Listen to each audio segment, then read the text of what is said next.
With cold and flu season right around the corner, I thought now would be a really great time to educate you guys on some minerals and vitamins that you can take to prevent yourself from getting these in the first place.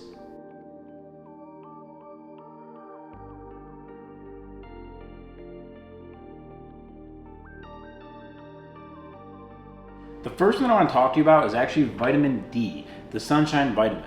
Now, more recently, they've actually classified this as a hormone just because of how important it is for our overall sense of well-being and health. Now, yes, before you say it, vitamin D can be made through absorption of the skin in the sunlight. However, 42% of Americans are actually vitamin D deficient, and it's something that I see on a daily basis at the clinic. Most medical professionals are telling people to take vitamin D when they have COVID or the flu. However, it shouldn't be thought of this way. This is more of a preventative medication. This is something you want to have built up and optimized in your system before those symptoms even arise. Vitamin D is what's actually a fat-soluble vitamin, meaning that it gets stored in your body fat for longer periods of time. Unlike vitamin B12, which is water-soluble, and if we have too much, you just excrete it. Because vitamin D is fat-soluble, it's not an instant thing. It actually takes weeks to months, sometimes even a year, to get your levels to the optimal range, just depending on how low you are in the first place. You want to be able to take your vitamin D with a fat-soluble food, whether it's a fish oil or a krill oil, or whether you're just plain out eating eggs or maybe a steak. We want to try to optimize your vitamin D levels. If you ever look at a vitamin D 25-hydroxy lab test, the normal range is 30 to 100. We want to shoot for an optimal range, which is typically around 60 to 70. Having too much vitamin D sounds like a great thing, but to be honest, it can cause a lot of healthcare issues down the road. We want to shoot for that 60 to 70 range, and we want to stay there year round. Now, you don't want to just get any vitamin D.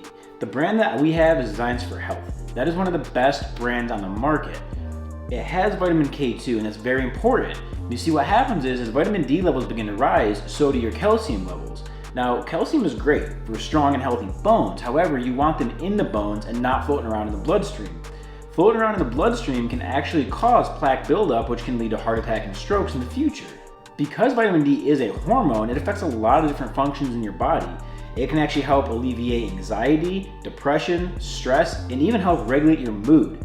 As mentioned before, it can help with your bone strength, it can help promote muscle mass, but it also can help blunt the promotion of fat cells, which is extremely important for people trying to lose weight.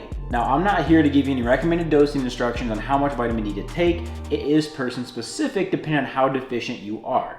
The only surefire way to know this is by getting lab work done and specifically checking your 25-hydroxy vitamin D levels. Now, I'm going to leave a link in the description below to show you the clinic that I work at where I get my vitamin D and where you can also get it as well. And as always, guys, if you found my information useful, don't forget to hit that like, click the bell icon, and subscribe to my channel for more useful information in the future.